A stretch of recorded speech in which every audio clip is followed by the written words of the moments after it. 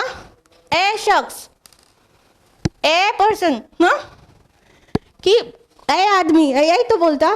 کیونکہ مسافر ہے، راستے میں، اندھیرے میں، بالکل نئی جگہ ہے جہاں کوئی جانتا نہیں ہے. تو یہ موسیٰ کہے کہ کون پکار رہا ہے؟ وہ بالکل چونکے ہوں گے بہت زیادہ. بات پوری ہوتی آگے، انی انا ربک، میں تمہارا پروردگار ہوں. سبحان اللہ.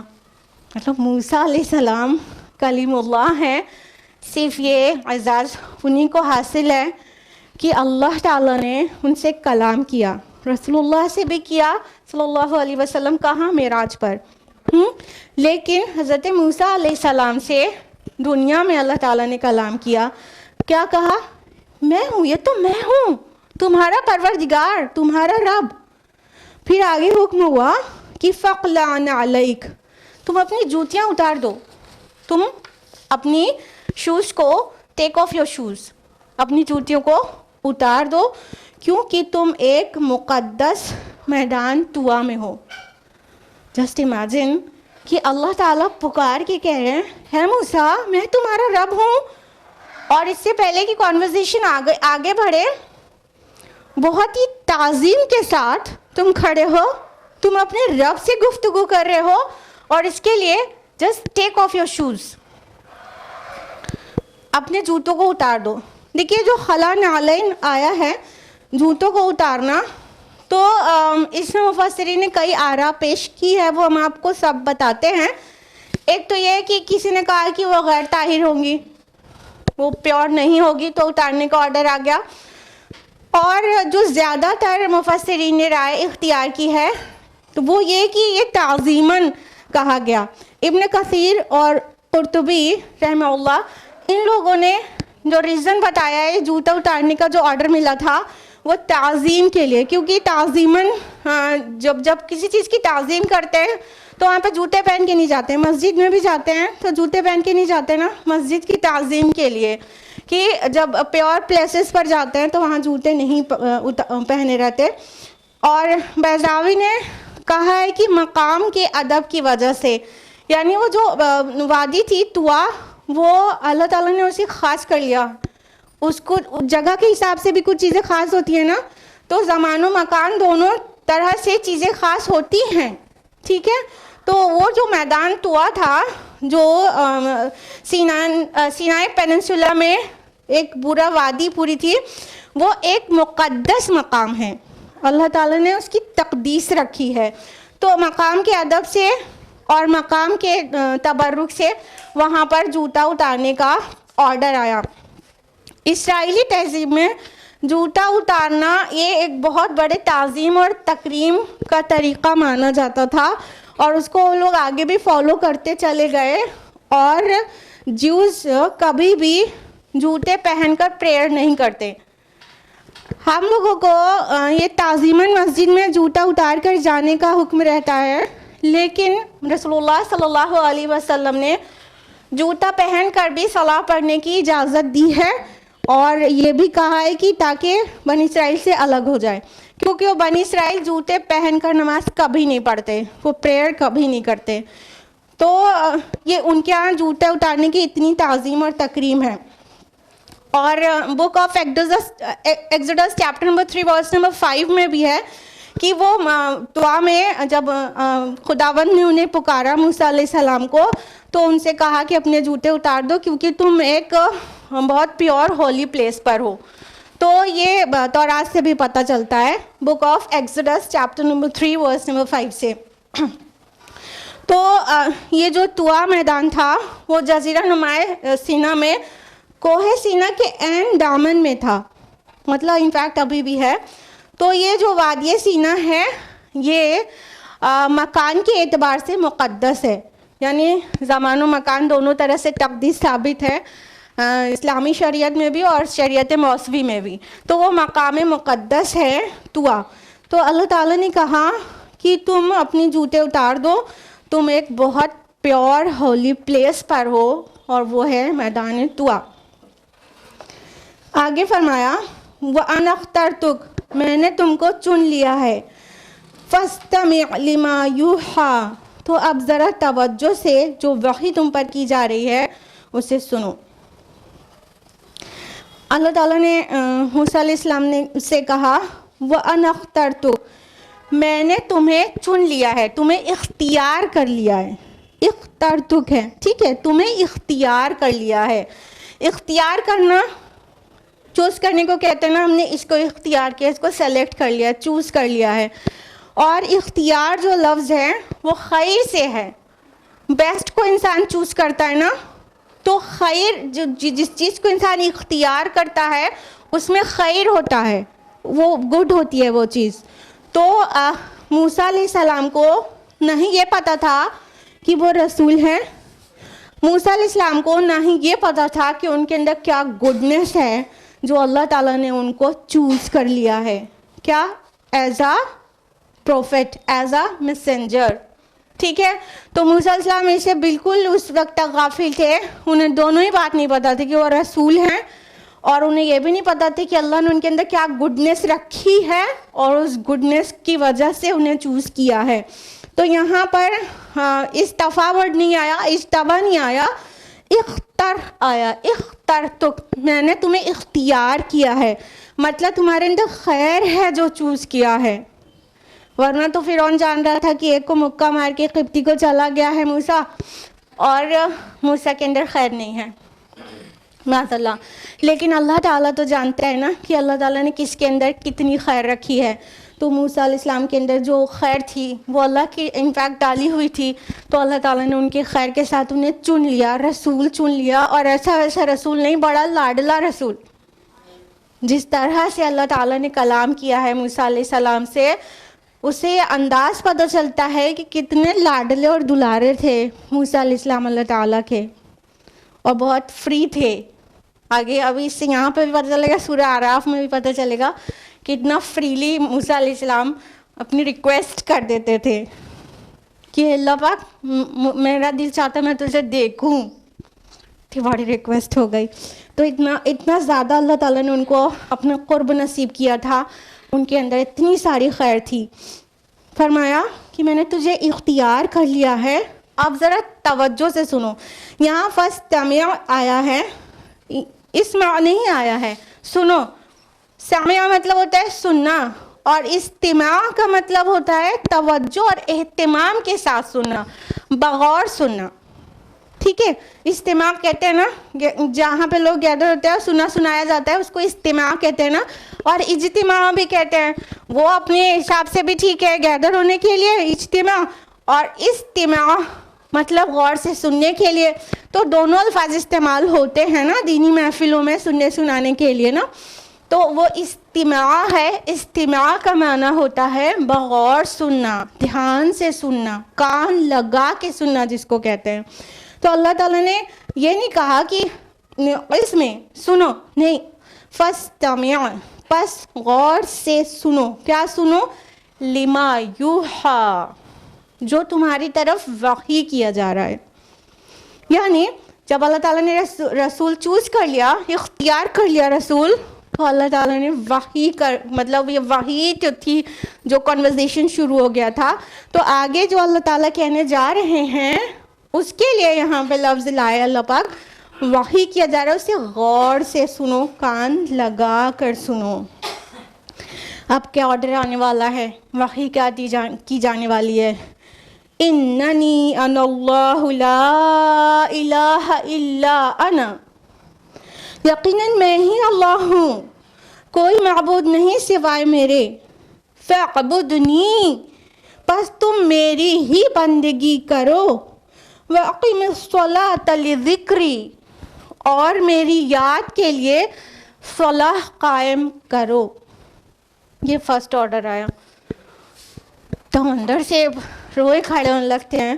یہ جو آیت ہے اننی انا اللہ لا الہ الا انا, یہ اپنے آپ میں بالکل منفرد آیت ہے. قرآن حکیم میں کہیں پر بھی اللہ تعالیٰ نے اپنی انانیت کو اس طرح عظیم الشان طریقے سے نہیں پیش کیا ہے جس طرح یہاں پر اللہ کی عنائے کبیر کا ذکر ہے. عنائے کبیر علامہ اقبال کا ورڈ لے رہے ہیں کہ علامہ اقبال نے اللہ تعالیٰ کی انا کو جو دا انفائنائٹ ایگو ہے اس کو عنائے کبیر کہا ہے, اور اپنی جو فائنائٹ ایگو چھوٹی سی ہے اس کو عنائے صغیر کہا ہے. تو اللہ تعالیٰ نے عنائے کبیر جو اس کی ہے اس کا ذکر جس شان سے یہاں پر ہے وہ کہیں پر نہیں ہے. تو آپ نے قرآن اور حدیث میں ہمیشہ اللہ لا الہ الا ہوا یہ پڑھا ہے نا, ٹھیک, ہوا انا, میں اللہ ہوں اور میرے علاوہ کوئی معبود نہیں. یہ انداز تو کہیں دکھتا ہی نہیں ہے نا قرآن میں, میرے انا, ٹھیک ہے. تو اچھا یہاں پہ اللہ تعالیٰ نارملی اپنے لیے بھی قرآن حکیم میں پلیورل کا صیغہ, جمع کا صیغہ استعمال کرتا ہے. نحنو, ہم, کیونکہ یہ رائل پلیورل ہے نا, تو نحنو زیادہ تر آتا ہے, تو یہاں پہ انا آیا ہے, میں. تو اسی لیے ہم آپ سے کہہ رہے ہیں کہ یہ انداز جو ہے اس آیت کا یہ قرآن میں بالکل یونیک ہے اور کہیں بھی دیکھنے کو نہیں ملتا ہے. اور جس طرح سے اللہ تعالیٰ بات کر رہا ہے وہ مطلب موسیٰ علیہ السلام کے ساتھ ہی کانورزیشن ہے اللہ تعالیٰ کی. موسیٰ علیہ السلام کلیم اللہ ہے, تو یہ انداز موسیٰ علیہ السلام کے علاوہ کہیں پہ آئے گا بھی نہیں. بات تو موسیٰ علیہ السلام سے ہی کی, تو اور موسیٰ علیہ السلام سے کانورزیشن جو ہے, جو وحی ہے ڈائریکٹ, اس کا جو سب سے پہلی بار ایڈریس ہے وہ یہیں پر سورہ طٰہٰ میں آیا ہے. تو اس لیے یہ مقام بالکل منفرد یونیک ہے قرآن حکیم میں, اور اس کو پڑھ کے اندر سے بالکل کپکپی سی طاری ہو جاتی ہے کہ جیسے یہ انداز کہیں پہ بھی ملتا نہیں ہے, بس یہاں پر ہے انا اللہ لا الہ الا انا, کہ میں اللہ ہوں, میرے علاوہ کوئی عبادت کے لائق نہیں ہے. تو پہلا آرڈر کیا ملا کہ میں ہی معبود ہوں. دوسرا آرڈر کیا ملا, فاعبدنی, بس تم میری بندگی کرو. یعنی کہ بات یہاں پہ ختم نہیں ہو جاتی نا کہ میں اللہ ہوں اور میرے علاوہ کسی کی بندگی نہیں, بات یہاں پہ فل سٹاپ نہیں ہو جاتی نا. فاعبدنی, پس میری ہی عبادت کرو. کیونکہ اللہ تعالیٰ کو ماننا کوئی نئی بات نہیں ہے. کبھی کسی ایرا میں یہ بات نئی نہیں تھی کہ اللہ کو پہچانا جائے. وہ الگ بات ہے کہ چاہے لفظ اللہ کے ساتھ پہچانا جائے, چاہے گاڈ کے ساتھ, چاہے ایشور کے ساتھ پرماتما نام سے, یا کوئی بھی. وہ جو ون سپریم ڈائٹی ہے, ون سپریم پاور ہے پورے یونیورس کی, وہ کئی مذاہب میں اور ہر کلچر میں اس کو پہچانا جاتا ہے. چھوٹے چھوٹے دیوی دیوتاؤں کا کانسیپٹ ہو وہ الگ بات ہے, لیکن ون سپریم پاور کو ریکگنائز کیا جاتا ہے ہر ریلیجن میں. تو بات صرف اتنی سی نہیں کہ میں اللہ ہوں, بات یہی ہے کہ میرے علاوہ کسی کی بھی عبادت نہ کرو, صرف میری عبادت کرو. یعنی زمین و آسمان کا خالق اللہ تعالیٰ ہے, تو عبادت بھی صرف اسی کو سزاوار ہے, صرف اسی کا حق ہے کہ اس کی عبادت کی جائے. تو سیکنڈ آرڈر کیا ملتا ہے, فاعبدنی, پس تم میری ہی بندگی کرو. تھرڈ آرڈر کیا ملتا ہے, وَأَقِمِ الصَّلَاةَ لِذِكْرِي, اور میری یاد کے لیے صلاح قائم کرو, نماز قائم کرو. تو تین ٹیچنگز کیا ملی, ایک توحید کی, دوسرا بندگی رب کی, اور تیسری اقامت صلاح کی. جس بات کے لیے اللہ تعالیٰ نے کہا فَاسْتَمِعْ لِمَا يُوحَىٰ, غور سے سنو جو تمہیں وحی کی جا رہی ہے. تو غور سے سننے کے لیے موسیٰ علیہ السلام تیار ہو گئے ہوں گے, اور ہم اور آپ بھی کیوریس ہو گئے کہ آگے کیا آرڈر آنے والا ہے. تو تین آرڈرز آئے, ایک توحید کا, دوسرا بندگی رب کا, اور تیسرا اقامت صلاح کا. دیکھیے توحید اور بندگی رب یہ سب جگہ رہتا ہے, پھر وہ شرک کی آمیزش ہو جاتی ہے. تو شرک اللہ تعالیٰ کو پہچانتے ہوئے جانتے ہوئے بھی, لیکن اس کے ساتھ اوروں کو کہیں سفارشی کہہ کے داخل کر دیا جاتا ہے، کہیں اوتار کہہ کے داخل کر دیا جاتا ہے وغیرہ وغیرہ، کہیں بیٹا کہہ کے داخل کر دیا جاتا ہے تو وہ شرک ہو جاتا ہے۔ یہاں پر کیا کہا گیا؟ میری عبادت کرو۔ اور عمل صالح میں سب سے پہلا عمل کون سا بتایا گیا؟ صلاح، صلاح قائم کرو۔ اور یہاں پہ ریزن بھی دیا گیا ہے لذکری، ابھی تفصیل سے آتے ہیں ہم لوگ۔ پہلی بات تو اقامت صلاح، قرآن مجید میں لفظ آیا ہے صلاح کے لیے، جسٹ ڈو ریڈ پریئر ایسا نہیں کہا گیا نا، کیا کہا گیا؟ اسٹیبلش صلاح، اسٹیبلش ریگولر پریئر نا۔ صلاح کے لیے اسٹیبلشمنٹ کا ورڈ ہے، اقامت کا۔ اقامت کا مطلب ہوتا ہے کسی چیز کو اسٹیبلش کرنا نا۔ تو صلاح کے لیے یہ نہیں کہا جاتا ہے قرآن مجید میں کہ نماز پڑھو۔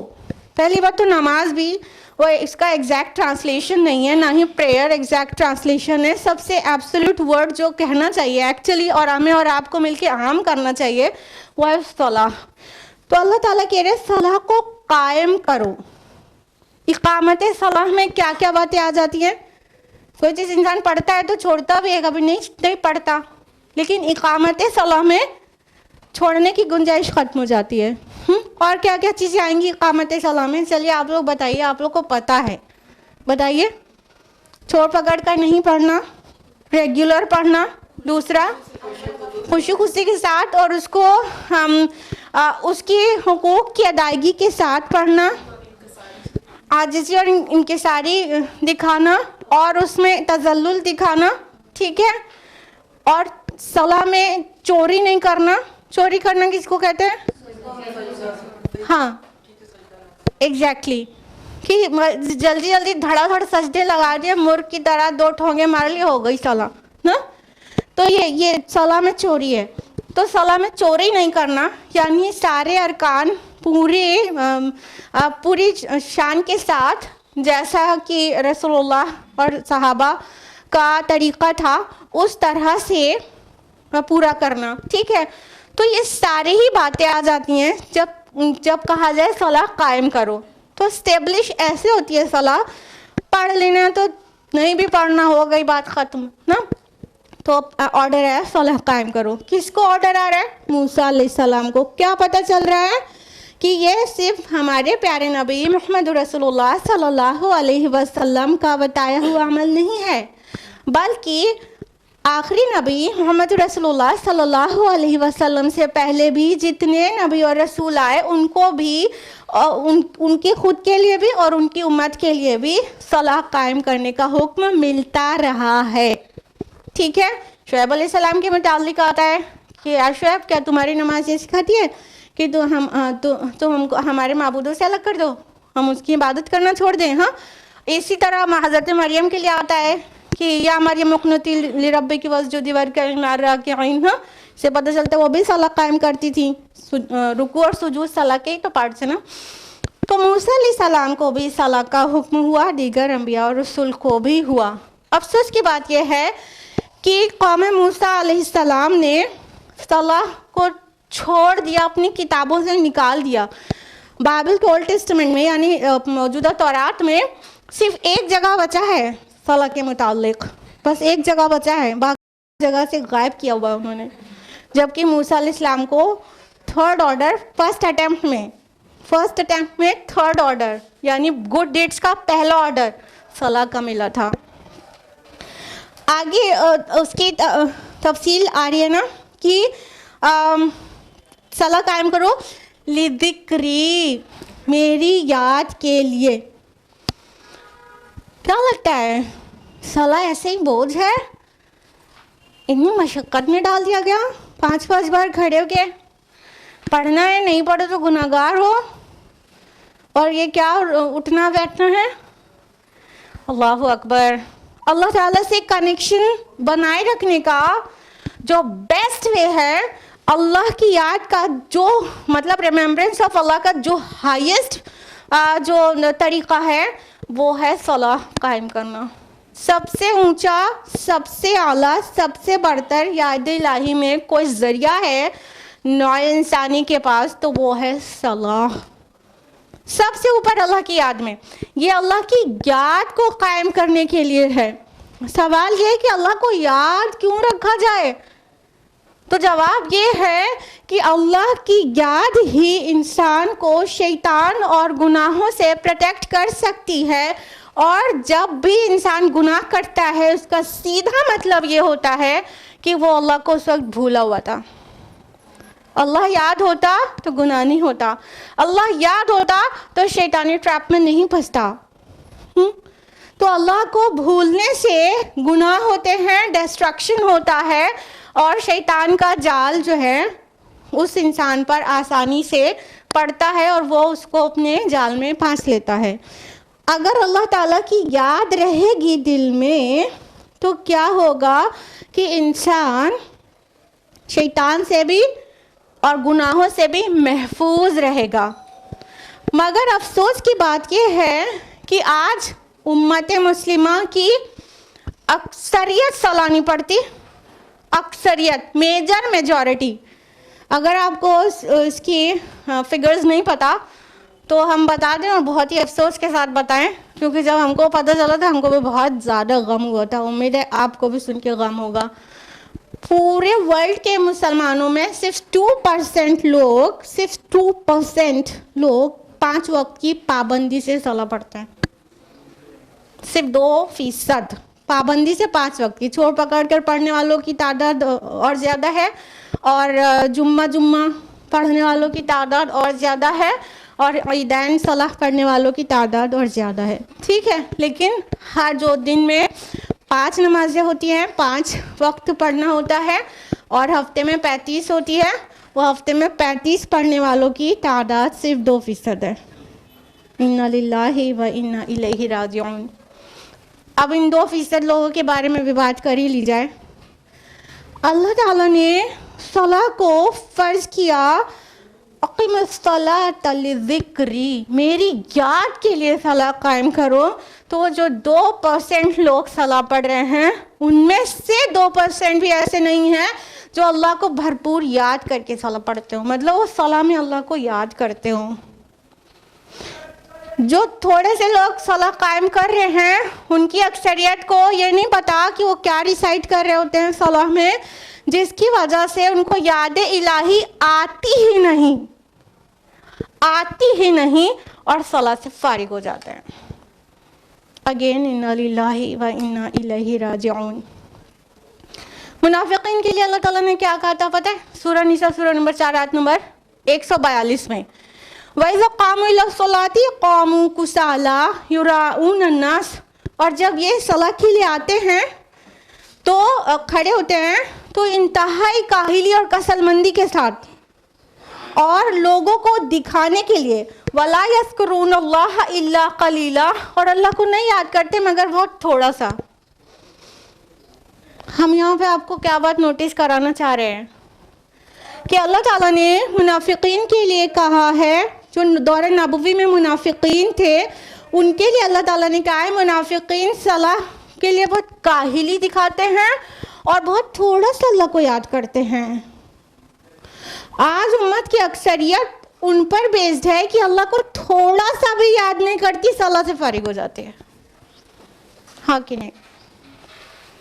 جب پتہ ہی نہیں ہے کہ الحمدللہ رب العالمین کا مطلب کیا ہوتا ہے, جب پتہ ہی نہیں ہے اہدنا الصراط المستقیم کا معنی کیا ہوتا ہے, جب جانتے ہی نہیں ہے سبحان ربی العظیم کہنے کا کیا مطلب ہے, جب ہم جانتے ہی نہیں ہے سبحان ربی الاعلیٰ کیوں کہا جا رہا ہے, تو نہ ہم نے اللہ کی حمد کی, نہ تسبیح کی, نہ اس کی ثنا کی, نہ اسے دعا کی, نہ اس کی ذکر کیا, نہ نبی پر ہم نے درود و سلام شعوری حالت میں بھیجا, نہ گڑ گڑائے اپنے رب کے آگے, نہ تذلل دکھایا, نہ ہمارے اندر ہیوملٹی آئی, نہ اللہ سے بات کرنے کا کچھ بھی ٹیسٹ ملا.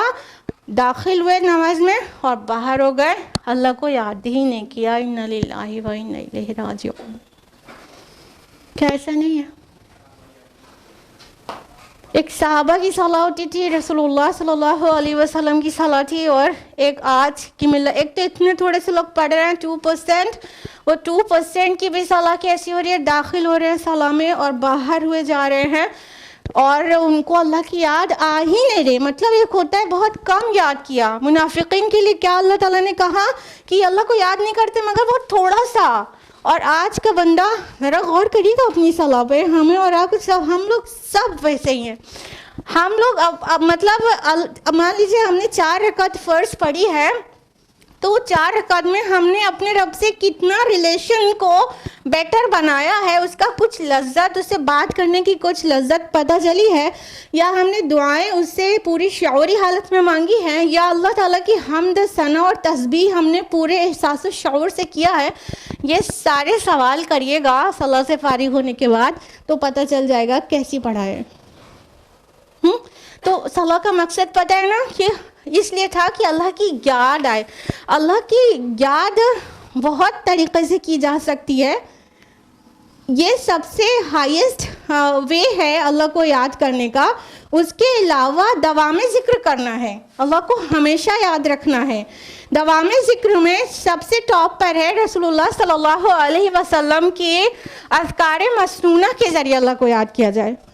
کھانا کھانا ہے تو, سونا ہے تو, سو کر اٹھنا ہے تو, واش روم جانا ہے تو, مہمان سے ملاقات کرنا ہے تو, کچھ بھی کر رہے ہیں, لباس پہن رہے تو, اتار رہے ہیں تو, دن بھر میں جو کچھ بھی کر رہے ہوتے ہیں اس کو اگر محمد رسول اللہ صلی اللہ علیہ وسلم کے الفاظ میں اللہ تعالیٰ کا ذکر کریں, جس کو اذکار مسنونہ کہہ سکتے ہیں, تو یہ دوام ذکر کی ٹاپ پوزیشن ہے, ٹاپ وے ہے ہمیشہ والا اللہ کی یاد کا. ٹھیک ہے.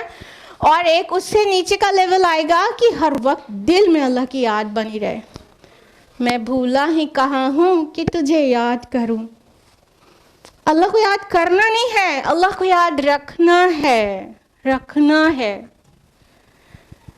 تو صلاح اللہ کو یاد کرنے کا سب سے اونچا مقام ہے کہ اس طرح مطلب قیام کی حالت میں, قنوت کی حالت میں, رکوع کی حالت میں, اور اپنی پیشانی کو گراؤنڈ پر رکھ کر اللہ کے آگے اپنے آپ کو بالکل تذلل میں گرا دینا, یہ سجدہ ہے. اس حالت میں اللہ کو یاد کیا جائے. پتہ ہے ہمارے صلاح, ہماری نمازیں ہمیں فائدہ کیوں نہیں دے رہے, جبکہ اس کا جو ایک مقصد ہے نا, اللہ کی ذکر کے لیے, اللہ کی یاد کے لیے نمازیں ہیں.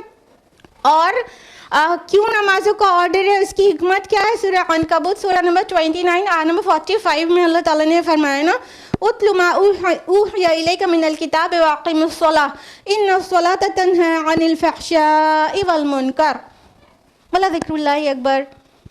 کہ آپ پر جو کتاب نازل کی گئی, اس وحی کی گئی, اس کی تلاوت کیجئے اور صلاح قائم کیجئے. بے شک صلاح بے حیائی اور برائی سے روکتی ہے, اور اللہ کا ذکر سب سے بڑی چیز ہے. اب یہاں پہ جو فنکشن آف صلاح, فنکشن آف پریئر ہے, وہ کیا ہے؟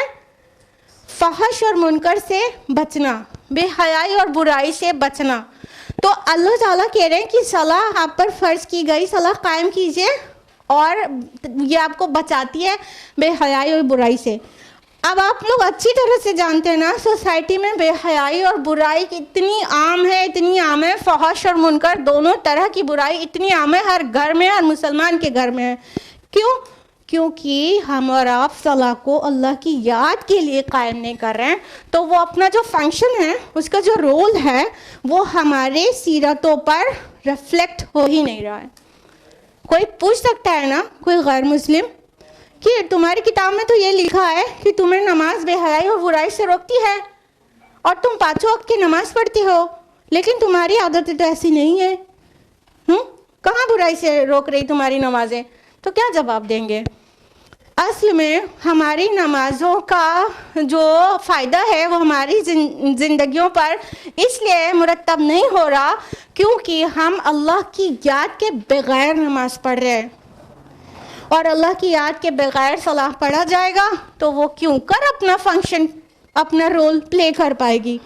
اس لیے وہ جو اس کا مقصد ہے, وہ جو جس وجہ سے فرض کی گئی ہے, وہ حل ہی نہیں ہو رہا.